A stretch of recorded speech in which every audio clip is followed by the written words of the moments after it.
Everyone says Targaryens are closer to gods than to men. But they say that because of our dragons.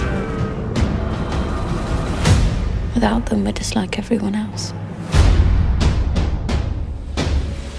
What we really tried to do was create a world where dragons existed. At this point in the history, there have never been as many dragons in the world since the time of Old Valyria, when there were 1,000 dragons alive. That's quite a lot of dragons, but, you know, dragons are born, dragons die, dragons hatch. George really wanted the dragons to be colourful. I thought that was great, the idea that dragons are reptiles, and if you look at reptiles, they traditionally have very, very colourful coats.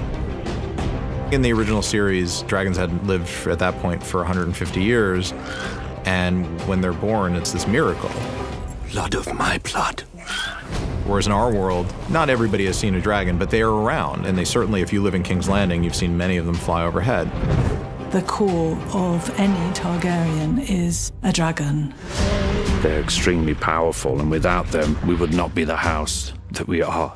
They're treated with fear and reverence and awe, but they're also used as threats. There's a kind of détente that exists when a force has such an overwhelmingly dominating power like dragons.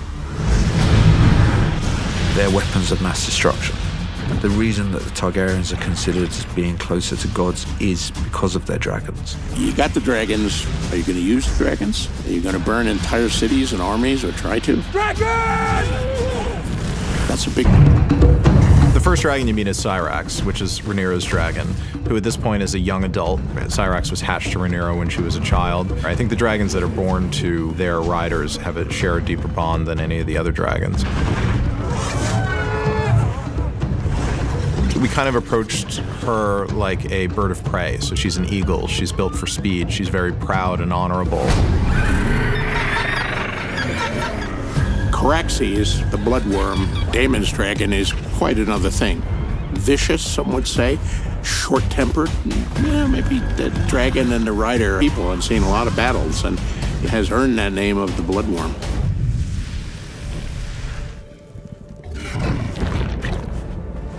Another major dragon, I think, that you would have to say is, of course, Vhagar. Vhagar is the oldest son. Aemond claims Vhagar, an act that actually inflames the dislike. Vhagar is kind of old and falling apart a bit.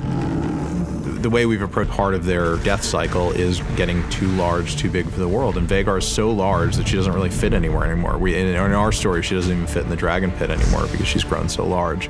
And that's created a bit of a loner personality to her. And she's very grumpy, she sleeps a lot. You know, she's like an old dragon infrastructure. The dragon pit was meant to be basically a stable for dragons, but dragons being big, it's an enormous structure. There are dragon keepers and saddlery, so saddles are built to hold the dragons. Dragon eggs are the gateway to power. New offspring in the Targaryen line receive a dragon egg in the court. Hopefully that hatches, and then they will be sort of joined for the rest of their life. I think it's quite interesting them don't ever actually hatch. You've come for the egg. Here it is.